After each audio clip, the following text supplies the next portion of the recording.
நேற்றைக்கு good Friday.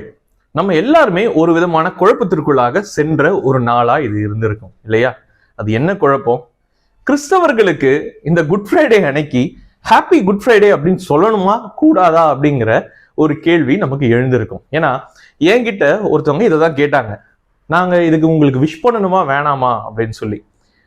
அந்த பொழுதுல தான் இதை குறித்து ஒரு சில காரியங்களை நான் எல்லாருக்குமே பகிர்ந்து கொள்ளணும் அப்படின்னு சொல்லி நான் விருப்பப்பட்டேன். குட் ஃப்ரைடே என்று ஹாப்பி குட் ஃப்ரைடே அப்படின்னு சொல்லணுமா கூடாதா? அதற்கு குட் ஃப்ரைடே அப்படின்னா என்ன அப்படிங்கிறத நம்ம தெரிஞ்சுக்கணும்.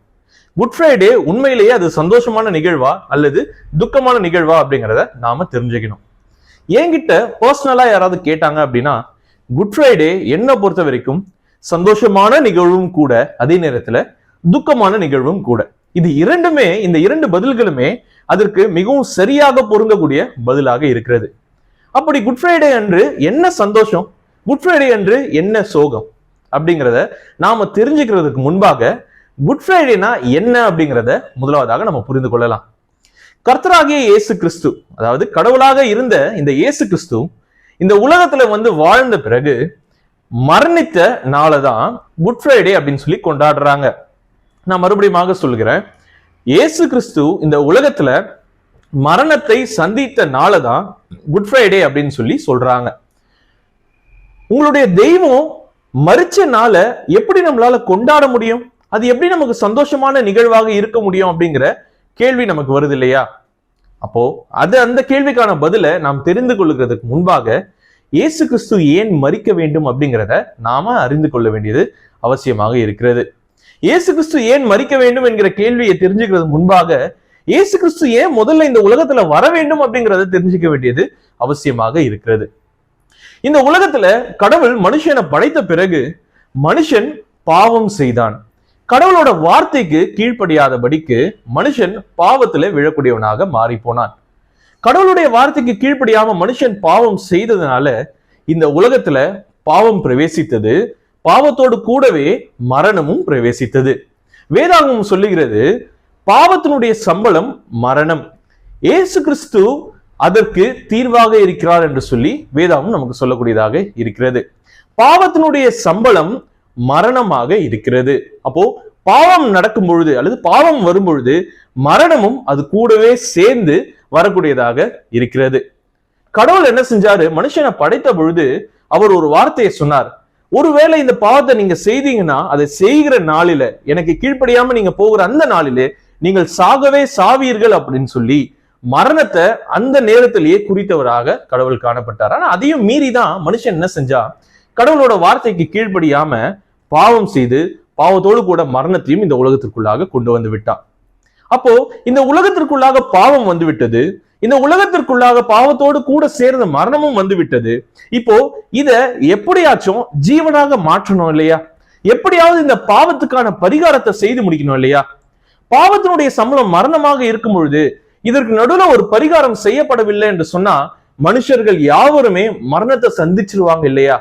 அந்த பரிகாரத்தை செய்யும்படியாக தான் கர்த்தராகிய இயேசு கிறிஸ்து இந்த உலகத்துல வந்தாரு.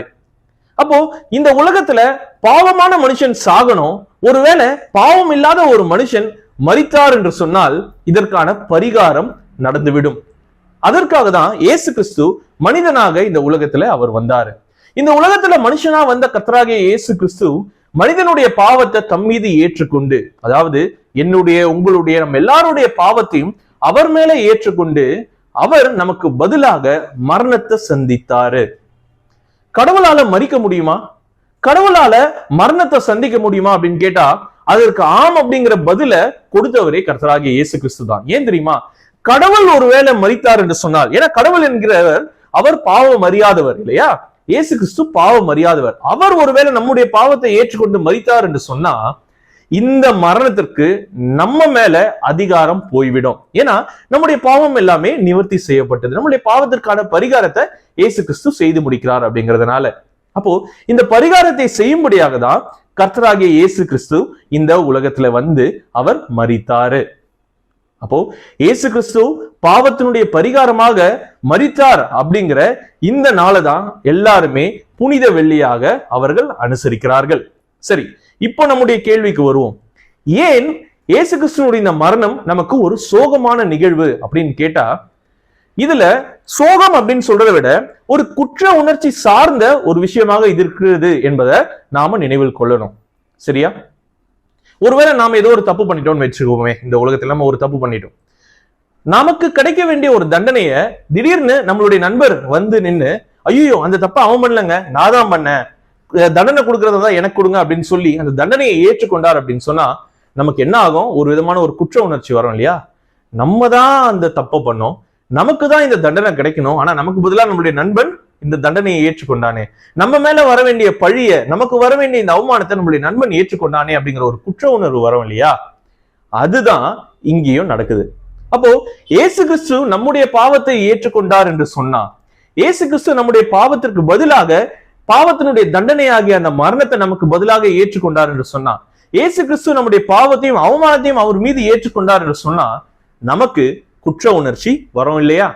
அதுதான் இதுல இருக்கக்கூடிய ஒரு சோகமான நிகழ்வு. இயேசு கிறிஸ்து எனக்கு பதிலாக மரித்தார் என்கிற அந்த குற்ற உணர்வு என்னை மறுபடியும் ஒரு சோகத்திற்குள்ளாக தள்ளுகிறது. அது என்ன சோகம்? எனக்கு கண்ணீர் வருகிறது. அது ஏன் என்று சொன்னா, எனக்கு பதிலாக ஒருவர் என்னுடைய இடத்திலே மரித்திருக்கிறார், எனக்கு பதிலாக என்னுடைய பாவத்தை ஒருவர் ஏற்றுக்கொண்டிருக்கிறார், எனக்கு பதிலாக என்னுடைய பாவத்திற்கான பரிகாரத்தை ஒருவர் செய்து முடித்திருக்கிறார், எனக்கு பதிலாக என்னுடைய தண்டனையை ஒருவர் அனுபவித்திருக்கிறார் என்கிற இந்த காரியம் என்னை மறுபடியும் சோகத்திற்குள்ளாக தள்ளும். ஆனால் இயேசு கிறிஸ்துவனுடைய மரணம் நமக்கு சந்தோஷத்தையும் கொடுக்கிறது. அது எப்படி? என்னுடைய பாவத்தை அவர் ஏற்றுக்கொண்டார், உண்மைதான். என்னுடைய அவமானத்தை அவர் ஏற்றுக்கொண்டார், உண்மைதான்.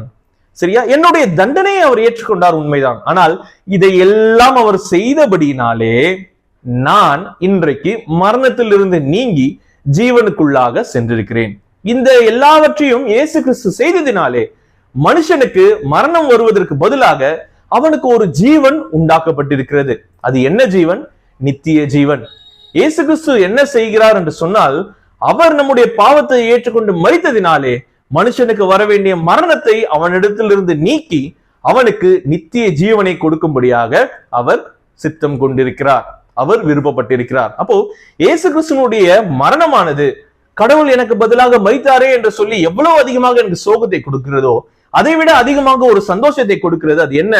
எனக்கு பதிலாக ஒரு பலி செலுத்தப்பட்டிருக்கிறது, எனக்கு பதிலாக ஒரு பரிகாரத்தை கர்த்தர் உண்டு பண்ணியிருக்கிறார், இயேசு உண்டு பண்ணியிருக்கிறார். அதனாலே இன்றைக்கு எனக்கு ஜீவன் கிடைத்திருக்கிறது என்கிற அந்த ஒரு சந்தோஷம் எனக்கு உள்ளாக இருக்கிறது. அப்போ மனுஷர்களாகிய நாம் யாவருமே கவலைப்பட வேண்டிய அவசியம் இல்லை. எதற்கு குறித்து? நம்முடைய வாழ்க்கை என்ன ஆகுமோ, என்னுடைய பாவத்தினாலே நான் மரித்து விடுவேனோ என்கிற அந்த ஒரு எண்ணமும் கவலையும் நமக்கு வர வேண்டிய அவசியம் இல்லை. ஏன் என்று சொன்னால், இயேசு கிறிஸ்து இந்த பாவத்தை நமக்கு பதிலாக நிவர்த்தி செய்திருக்கிறார். நாம் அனுபவிக்க வேண்டிய நம்முடைய தண்டனையை அவர் ஏற்றுக்கொண்டு பாவத்திற்கான பரிகாரத்தை அவர் செய்திருக்கிறார். சரி, எனக்கு ஜீவன் கிடைத்தது என்பதை நான் எப்படி முதலாவதாக நம்புவது? அது எப்படி என்று சொன்னா, இயேசு கிறிஸ்து மரித்தார் என்பது எந்த அளவுக்கு உண்மையோ அதே அளவுக்கு மூன்றாம் நாளிலே மரணத்திலிருந்து உயிரோடு கூட எழுந்தார் என்பதும் உண்மையாக இருக்கிறது.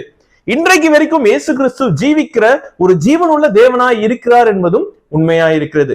இயேசு கிறிஸ்து ஜீவனோடு இருக்கிறபடினாலே, இயேசு கிறிஸ்து மரணத்திலிருந்து எழுந்தபடினாலே இன்றைக்கு நாமும் ஒரு நம்பிக்கைக்குள்ளாக செல்ல முடியும். அது என்ன? நான் ஒருவேளை மரித்தாலும் கூட, இந்த உலக வாழ்க்கையில நான் மரித்தாலும் கூட கடவுளோடு நித்திய காலமாக நான் வாழ போகிறேன் என்கிற அந்த ஒரு நிச்சயம் நம்மளுடைய மனதிலே நமக்கு கொடுக்கப்பட்டிருக்கிறது. சரியா? அப்போ ஒருவேளை அடுத்த முறை நீங்க குட் ஃப்ரைடேக்கு போனீங்க அப்படின்னா உங்களுடைய நண்பர்களை பார்த்து நிறைய வாழ்த்துங்க. ஏன் தெரியுமா?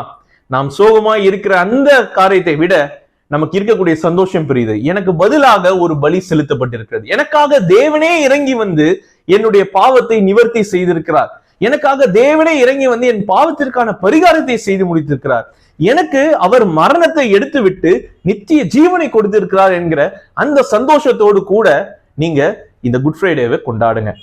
சரியா? நாளைக்கு நம்ம எல்லாருமே ஈஸ்டர் கொண்டாட போறோம் இல்லையா? இயேசு கிறிஸ்துடைய உயிர்த்தெழுதல்.